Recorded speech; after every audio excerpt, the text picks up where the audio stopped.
Bon, les gens, vous attendez sûrement le prochain GTA V de Rockstar Games. Toujours autant de violence, toujours autant d'activités, 3 personnages jouables, une des plus grandes aires de jeu jamais conçues en open world. Et vous devez aussi adorer Rockstar Games. Pour les autres GTA, pour Red Dead Redemption, pour Max Payne 3. Cette compagnie fournissant vos jeux adorés où vous pouvez frapper des vieilles, créer des gangs et tuer les femmes n'a déçu les joueurs qu'une seule fois avec LA Noire, un de ces rares jeux Rockstar Games où vous ne pouviez pas tirer n'importe où, mais qui représentait un sacrément bon hommage au polar noir, mettant autant en avant et presque plus la tension des interrogatoires et l'ambiance de Los Angeles que les fusillades, les courses-poursuites et les scènes d'action. Mais évidemment, pour des assoiffés de sang et de mitraillettes, le nouveau jeu vidéo Rockstar Games avec des fusillades toutes les 5 minutes est sorti en DVD et Blu-ray pour le mettre dans votre PS3 et ça s'appelle Gangster Squad.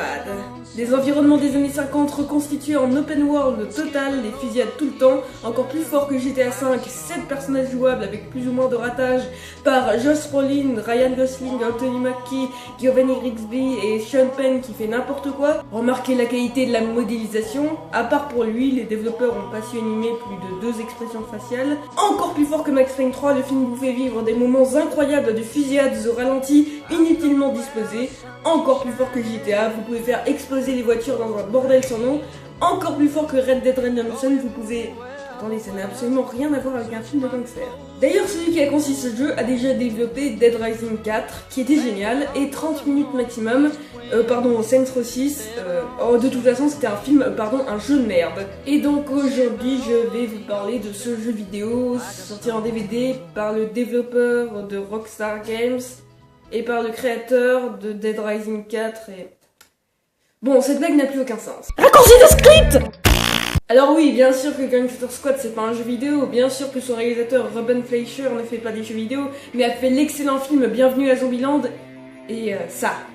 Bien sûr que Gangster Squad c'est un mauvais hommage au polar noir, un film très moyen et un film d'action bas de gamme qui sort constamment le spectateur de l'expérience cinématographique par un manque de maîtrise de piliers dramatiques, n'assumant jamais un côté cool et fun, le cul entre deux chaises, n'arrivant jamais à emporter les spectateurs dans le périple à la trame digne d'un Mario Bros 4DS, de personnages fades aux acteurs formant un casting impressionnant mais manquant très certainement d'une bonne direction d'acteur, et guidé par un script maladroit qui n'aligne que les clichés prévisibles et les intrigues dramatiques esselées, se déroulant à l'aide d'une photographie trop sophistiquée et qui fait ressembler Gangster Squad à un jeu vidéo.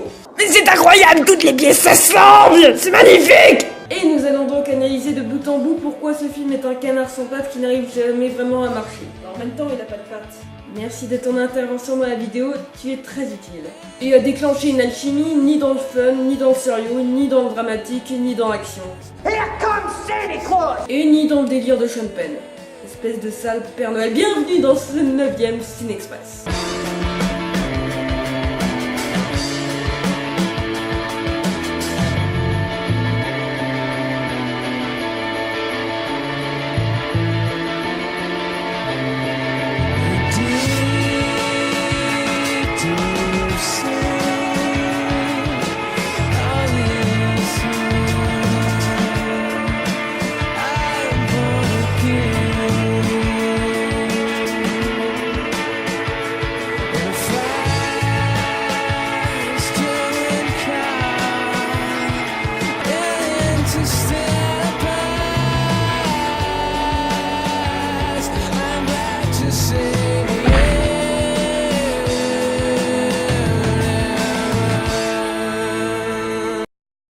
Bon, comme je l'ai dit, je n'ai rien contre Ruben Fleischer. Il est capable de faire d'excellents films, en fait un seul excellent film pour l'instant, Bienvenue à Zombieland, qui allait bien plus que le simple monologue américain de Shaun of the Dead. Et plus que d'être une très bonne comédie, c'était surtout un long métrage avec des personnages barrés mais très attachants, et superbement interprété par un barjot et émouvant Woody Harrelson.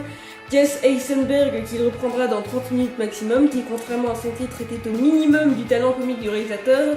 En gros c'était de la merde, et la jolie Emma Stone en survivant de l'apocalypse zombie qui ne se laisse pas faire, et que Ruben Fleischer reprendra dans Gangster Squad. Et en fait, dès les prémices du projet Gangster Squad, c'était un film qui faisait incroyablement envie. Bah oui, rien que le casting réunissait une équipe 5 étoiles, à Los Angeles des années 50 des plus classes, Sean Penn en grand méchant, des trailers annonçant un vibrant hommage au film de gangster, film noir des années 50, et c'était inspiré d'une histoire vraie. Oui, comme Paranormal Activity. Mais je sers à rien. Donc si vous voulez, je m'en vais. D'accord. Au revoir.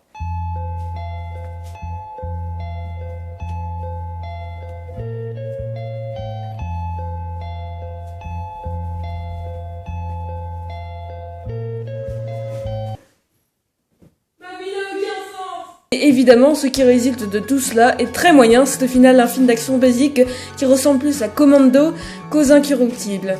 Plongeons-nous la tête la première dans ce déluge de douilles et de ralentis. Bon, on est donc à Los Angeles et on suit un flic interprété par Josh Brolin. Oui, le Josh Brolin qui va interpréter le personnage principal dans le remake d'Old Boy. Et oui, c'est pour ça qu'en ce moment, tout le monde le déteste, mais qui joue ici un véritable justicier en quête pour éliminer toute la pègre à lui tout seul à grands coups de savate. Oui, parce que dans ce film, la violence, c'est la solution à tout. C'est d'ailleurs là un des premiers défauts du film, c'est qu'il a, comme je l'ai déjà dit, tout le temps le cul entre deux chaises. Il nous montre les agissements brutaux et radicaux d'une équipe de policiers qui n'hésite pas à tabasser pour faire la loi. C'est pas un problème en soi, le film est quelquefois fun dans cette optique bourrine, mais là où il y a quelque chose qui cloche, c'est que Gangster Squad est un long métrage qui se prend au premier degré. Ce n'est pas du Robert Rodriguez, c'est du cinéma qui se prend au sérieux et qui n'arrive jamais à trouver un équilibre entre sa recherche de piliers dramatiques stables, son sérieux de situation inébranlable, qu'on ne peut pas branler, et entre sa dédramatisation totale de la violence et des flingues qui pourrait en faire un film d'action second degré et fun. Bref, le film ne tient pas debout et c'est chiant, oui. C'est juste chiant. Mais je m'avance un peu, entre temps on a Josh Brolin qui part sauver une demoiselle en détresse. You make another sound and you're dead. Et oui, c'est un peu pour ça qu'on a inventé la drogue du violeur, avec ça elle ne crie plus, tu peux les violer en silence. $10 says this guy ain't even healed. I'll take that bet. Yeah. I'm gonna have to come over here and find out. Oui, je m'inquiète pour ce personnage, c'est tellement probable qu'il meure, vu qu'il est sur l'affiche et qu'on est à 5 minutes de film. Et ça serait en effet plutôt problématique qu'il meure déjà, vu qu'il a une femme enceinte à la maison. Ce film ne peut pas se payer des piliers dramatiques stables quand le personnage principal risque constamment sa vie malgré le fait qu'il va avoir un enfant à nourrir. D'ailleurs, c'est apparemment pas la première fois qu'il le fait, puisque cette petite escarmouche n'est qu'une étape parmi tant d'autres pour atteindre son but ultime, le boss final du jeu, Mickey Cohen, le nouveau roi de la pègre, ancien boxeur qui a fait de Los Angeles son territoire à lui en faisant régner la terreur et le cabotinage de Sean Penn. Here comes Santa Claus! Et le voilà donc dans une de ses activités habituelles, l'écartelage de personnages aléatoires. Oui, ce film essaye toujours de se prendre au sérieux. Il a un problème. Pendant ce temps, on découvre celui qui va faire craquer toutes les midinettes de la salle, Ryan Gosling, qui campe une connaissance du personnage de Josh Brolin, qui a fait la guerre. Comme à peu près tous les personnages du film. Bah oui, le seul développement de personnage qu'a trouvé Fleischer, c'est qu'ils ont fait la guerre. Youhou! Et évidemment, là, vous aurez deviné autour de quoi tournent à peu près tous les dialogues du film. I came back from the war, fighting the war. Trained at Camp X about the war. But the war's over. Ducky war story behind that later. Shut down once over the Pacific. What we fought for, isn't it? Vos gueules! Au fait, j'oublie un truc, rappelez-vous de ce cireur de chaussures-là. Parce qu'après, il crève! Et ça va être triste, ok? Préparez-vous à pleurer, c'est triste. On est d'accord? Bon, donc notre Ryan Gosling préféré rencontre une charmante rousse qui se trouve être avec Mickey Cohen. Il va éperdument tomber amoureux d'elle, ils iront dans un motel ensemble. Mais elle se fera tuer, il se vengera. Bon d'accord, c'est pas ça, je rigole. Mais au moins j'ai fait une blague sur Drive, je suis content. Et là aussi je vais pester sur un truc, même si Ryan Gosling a le personnage le plus intéressant du film, puisque c'est le seul qui a un tout petit peu de développement dramatique et sa relation avec Emma Stone pourrait être intéressante si le personnage lui-même reposait sur de bonnes bases. Donc de 1, pourquoi est-elle avec Mickey Cohen? C'est un point important du scénario, non? Est-ce qu'elle a été forcée à traîner avec lui? Est-ce que c'est une fille de joie? Est-ce que Mickey Cohen est un travesti? Film, c'est bien de découper en 2 des mecs, mais c'est bien aussi d'approfondir un peu les personnages. Mais bon, Monsieur Gosling va tenter de la séduire avec cette phrase. You want to take me away from all this and make an honest woman out of me? No, ma'am. I was just hoping to take you to bed.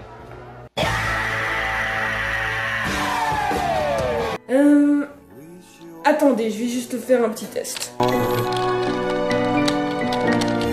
could build something new. I wonder why I'm so sharp. Nothing stronger than... Non, désolé. désolé les mecs, la technique je veux juste te baiser ne marche pas. Désolé. Bah d'ailleurs là aussi il y a quelque chose contre lequel je peux pester, la relation entre deux est assez importante mais totalement superflue. Elle ne repose sur rien, puisqu'on voit très peu d'interactions véritables entre eux, à part ce dialogue et une scène de sexe. Coupé. C'est bien, je vous ai fait croire qu'il y avait quelque chose d'intéressant dans ce film. Bah tiens, qu'est-ce que fait Mickey Cohen pendant ce temps? We're gonna have to find a whole new place, start over again. It's like they say, all good things must one day be burnt to the ground for the insurance money. Mr. Cohen, thank you so much. Oui, je suis sûr qu'il va les épargner. Il est tellement gentil ce Mickey Cohen. Brûlez tous en enfer, bande d'enculés! Bon, pendant ce temps, chez les flics, le commissaire en chef décide de se lancer dans une guérilla totale contre Mickey Cohen et convainc Josh Brolin, alias John O'Mara, de construire une équipe de policiers non corrompus qui attaqueront l'empire de Mickey. Disneyland? Par la manière forte, évidemment, avec des armes et des munitions, et sans un signe, la Gangster Squad. Et bien sûr, John O'Mara doit bien annoncer ça à sa femme enceinte. Ok, j'accepte.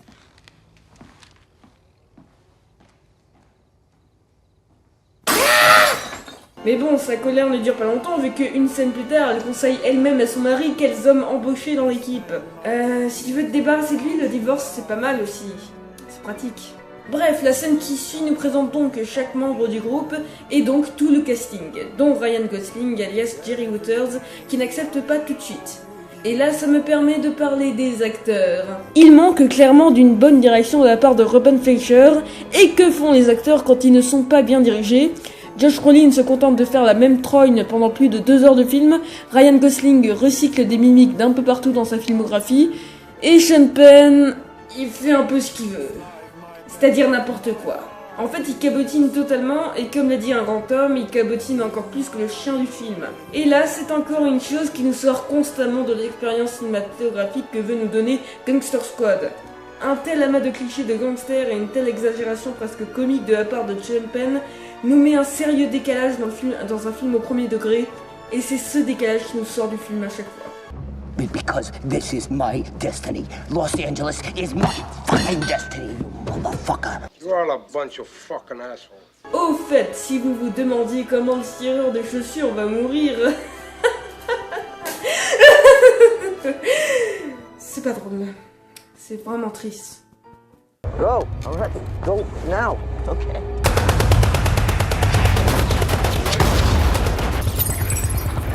Non, je pense qu'il va survivre, malgré le fait que la caméra s'appuie inutilement sur le fait qu'en tant que le petit connard qu'il est, il n'a pas écouté Ryan Gosling et il est resté là pour se suicider. Non, pas le tireur de chaussures. Il était tellement gentil. Il tirait bien les chaussures. Ce personnage était tellement incroyablement important dans sa vie. J'irai le payer 2 €. Il lui suçait la bite entre les scènes. C'est pour ça que c'est triste. C'était son plus grand partenaire sexuel. À deux, ils allaient inventer de nouveaux Kamasutra avec des tireurs de chaussures. Ils étaient tellement bons tous les deux au pieu. Bon, je deviens un tout petit peu vulgaire là. Tout ce que vous avez à retenir, c'est que c'est une scène paresseuse qui essaye de donner une profondeur dramatique sur un personnage tellement factice qu'on le voyait venir à 2 km crever. Tout ça pour donner à Jerry une raison de rejoindre la Gangster Squad. You can't shoot me. You're a cop. Not anymore. Et à partir de là, vous pouvez facilement déduire des pronostics. Lui, il va mourir parce que c'est un ami cool de Jerry et que son personnage sert à rien, et qu'il va se sacrifier et que ça va être émouvant, ok? Mais bon, pendant ce temps, on nous présente gentiment tous les personnages. On a donc un flic black aux méthodes peu conventionnelles, une sorte de cow-boy trouvé comme ça, et son assistant aléatoire, et un honnête père de famille pour tout ce qui est des mouchards, de la mise sur écoute. Je lance des pronostics. Ce gars va mourir. Et ça va être triste, ok? Et à partir de ce moment, Gangster Squad, c'est un jeu vidéo, où les personnages effectuent des missions variées comme des courses-poursuites en voiture pour atteindre le boss final que le personnage principal devra combattre avec un match de boxe. Youpi! Mission numéro 1, saboter un casino appartenant à Mickey avec des policiers dedans. Bravo! Bravo! 2 de sa troupe se font déjà jeter en cellule. Et là, il y a une scène plutôt sympa, avec 3 parallèles de tentatives d'évasion. On a John O'Mara qui essaie de déverrouiller la serrure de la cellule, Jerry et un autre qui se font passer pour des gars Cohen qui vont aller récupérer les gars pour les trucider, et des autres gars aléatoires qui essayent de forcer la cellule de l'extérieur, ce qui nous mène donc à un fail.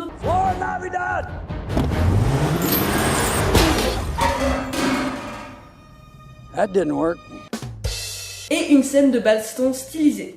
Oui, c'est à peu près tout ce que vous verrez dans le film pendant 2 heures, mais regardez, c'est trop classe, il y a la lumière qui part et qui revient. Jour. Nuit. Jour. Nuit. Jour. Nuit. Monsieur Lacour, je vous en prie, à la longue, ça devient casse-pied. Vous êtes sûr que votre ami ne veut pas se mettre à table? C'est gênant. Mission numéro 2, détruire une livraison de cocaïne. T'en as trop pris, gros. Et déclencher une course-poursuite de voitures dans laquelle on n'arrive même pas à distinguer ce qui se passe avec plein de plans à effets spéciaux.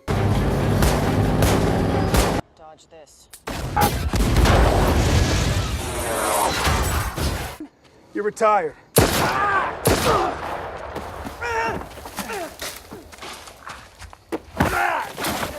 Don't get me wrong. I love shooting gangsters in the legs just as much as the next guy. But we're gonna have to be smarter next time. Mais c'est pas un peu trop violent ce qu'on fait? Bravo Jerry, tu as résumé tout le film. Le fait que des policiers n'aient comme seule résolution que de tuer leur adversaire les met au même niveau que Mickey Cohen au final, qui tue sans pitié ceux qui se mettent sur ses routes. Des fois les personnages se plaignent de ça, mais non, on s'en fout, on continue de tirer sur des trucs et tout va bien.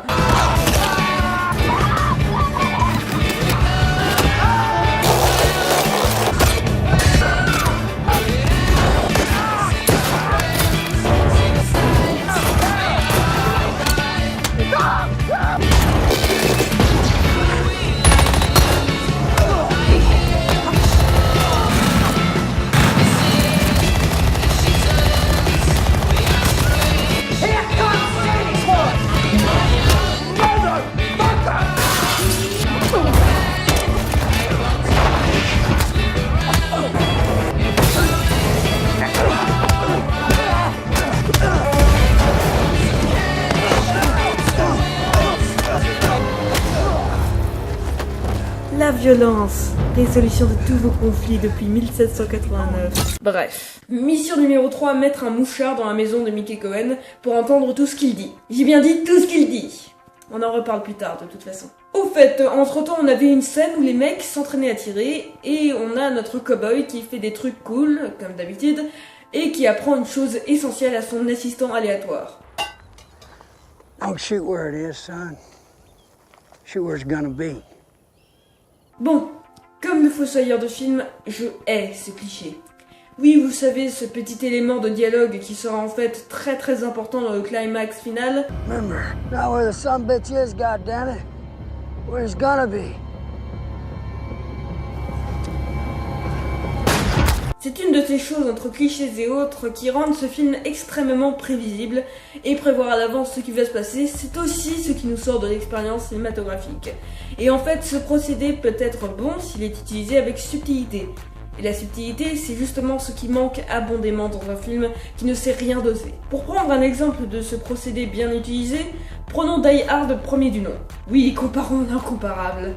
Et voilà un exemple de long métrage bien construit. En effet, au début du film, John McClane est à côté d'un gars bizarre dans un avion qu'il conseille pour remédier au mal de l'air de faire le point avec ses pieds. Vous voulez un truc infaillible pour vous remettre du mal de l'air?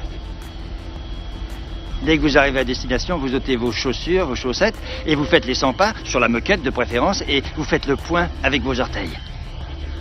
Le point avec les orteils. Ça, c'est le petit élément qui va se révéler en fait très important. Puisque John va essayer de faire ça alors que pendant ce temps, les terroristes sèment déjà la panique dans le film. Mais quel imbécile. Le point avec les orteils. C'est pourquoi, durant tout le reste du long métrage, Bruce Willis est pieds nus, ce qui amène donc une scène de fusillade où les terroristes, pour mettre McClane en mauvaise position, décident de tirer sur toutes les vitres pour que le policier de New York se blesse les pieds en essayant de s'enfuir. Voilà un exemple extrêmement intelligent de ce procédé, où un tout petit élément amené de façon subtile sert l'intensité d'une scène d'action. Contrairement à la non-subtilité du film que je suis en train de traiter. Mission numéro 4. Essayez de trouver le centre de l'empire de Mickey Cohen et tout détruire ce qu'ils arrivent à faire d'une manière que je ne vous expliquerai pas parce que c'est chiant à expliquer. Et il se trouve que ce centre d'affaires est un casino vu précédemment dans le film. Bon, là il y a beaucoup de choses intéressantes à dire, pour une fois. En effet, à l'époque le film avait vu sa sortie recalée. Vous voulez la raison ? Regardez la fin de la toute première bande-annonce officielle qui était sortie. à l'époque. Un flic qui est pas à vendre, c'est comme un chien qu'à la rage. On doit l'abattre.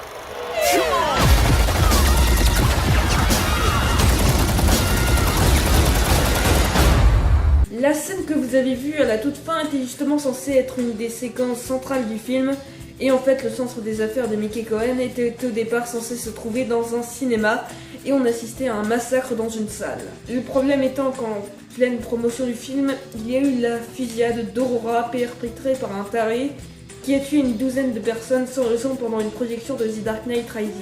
Et là, vous devez donc sûrement comprendre pourquoi une telle scène ne pourrait absolument pas figurer dans le film, alors que tout le continent américain était encore sous le choc face à cet événement qui a remué à peu près tout le monde. C'est pour ça que la date de sortie du film a été avancée, pour que Ruben Fleischer et ses scénaristes puissent revoir le scénario en amont et modifier le script afin que cette scène ne soit plus du tout là, et d'ailleurs disparaisse totalement puisque vous ne pouvez ainsi la voir que dans les premiers trailers du long métrage et qu'elle ne figure dans aucune scène coupée du DVD ou du Blu-ray. Ce n'est pas la première fois qu'un film ou une bande-annonce est modifiée selon une actualité funeste. En effet, ça avait été le cas déjà pour le tout premier Spider-Man de Sam Raimi, dont le premier trailer, sorti en 2001, annonçait une scène où l'homme araignée arrêtait des criminels en hélicoptère en bloquant celui-ci dans une toile d'araignée gigantesque tissée entre les deux tours du World Trade Center. Évidemment, les événements qui suivirent expliquèrent pourquoi il a été très rapidement retiré des ondes. Ouch. Et pour le cas suivant, je respecte énormément Ruben Fleischer d'avoir modifié le scénario à bon escient afin de ne pas remuer un couteau dans une très douloureuse plaie. Le cinéma ça sert avant tout à s'évader, pas à se remémorer les horreurs des actualités.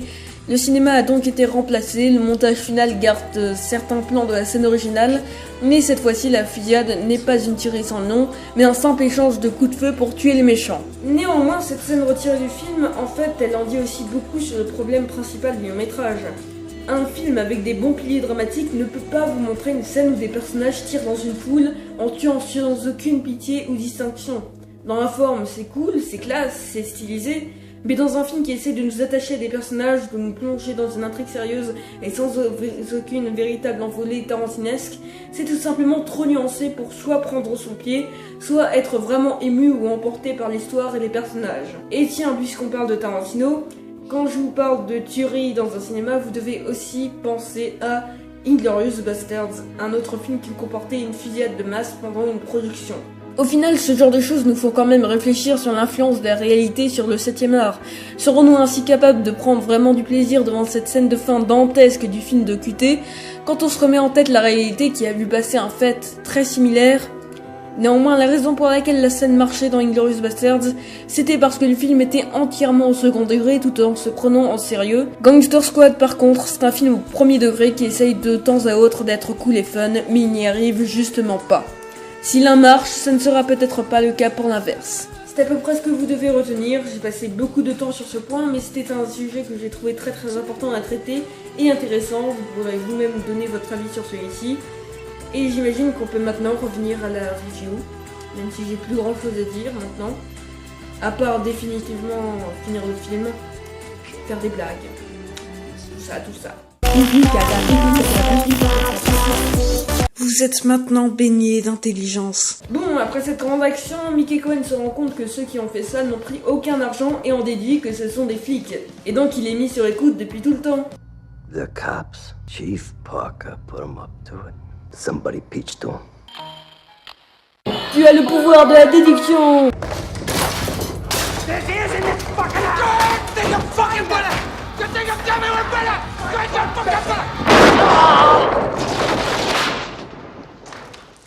Et ils sont pas justement en train de l'écouter en ce moment?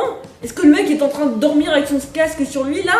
Et quand il réécoute les trucs enregistrés, il se rend pas compte, il y a eu un moment où il y a eu un sérieux pic dans la force du son émis. Mais bref, la rousse, parce que oui, elle existe encore dans le film, doit s'enfuir puisque Mickey Cohen doit sûrement avoir eu vent de sa relation avec Jerry et se réfugie chez Jack, l'ami de Jerry qu'on a vu il y a 10 scènes et qui va crever et ça va être triste, très triste, ok? Bon, évidemment, Mickey leur tend un piège en annonçant au mouchard qu'il va y avoir une affaire à Chinatown. Évidemment, il tombe dedans et après une longue scène de suspense, explosion! Les explosions, ça résout tout quand vous êtes en panne d'inspiration! Ce même Mickey se rend là où Jack se cache avec la rousse. My dog, Mickey Jr. He shits more trouble than you're gonna give me. We'll see about that. Make it good, boys. Huh? Bien, maintenant prends un flingue dans la poche d'un des deux gars que tu as assommé et fous-lui une balle dans la tête à Mickey Dago. Ou meurs comme un crétin.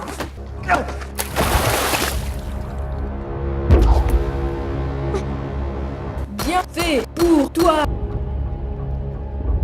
Oui, c'est ce qui se passe quand je plonge dans ma piscine avec un poteau stomato-vert. Et là, on entre dans l'acte dramatique. Un crétin meurt, un débile qui s'est pas écouté se fait tuer, une femme enceinte se fait tirer dessus. Désolé. Et en premier lieu, on nous fait croire que la femme enceinte est morte, mais en fait, c'est juste qu'elle vient d'accoucher. Oh, ils sont gentils les mecs, ils ont peint la salle en rouge juste pour que John ait peur que sa femme et son enfant, pas encore né, soient morts. Oh. Mais n'empêche, cette situation me rend un peu perplexe.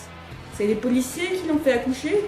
Bah dis donc, ça va générer de sacrées tensions entre collègues. Hey John, j'ai vu la chatte de ta femme, je te plains. Ce même John doit tout de même annoncer à la famille du mec qui s'est fait tuer...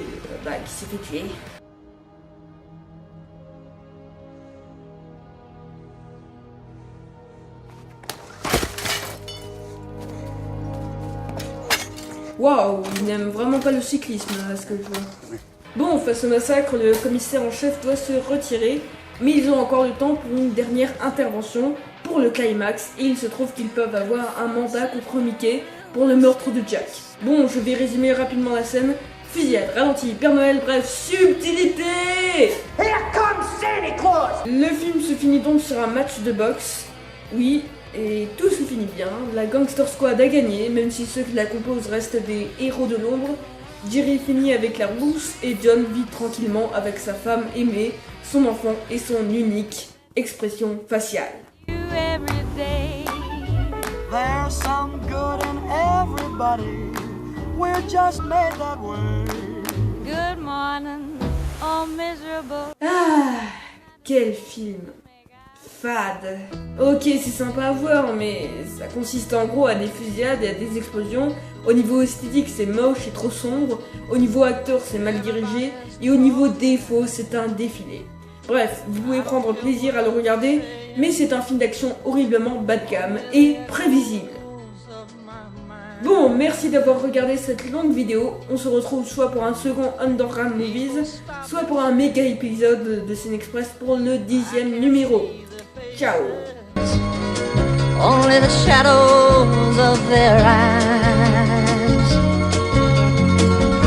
I'm going where the sun keeps shining through the pouring rain. Going where the weather suits my clothes. Banking off of the northeast winds, sailing on summer breeze, and skipping over the ocean like a stone.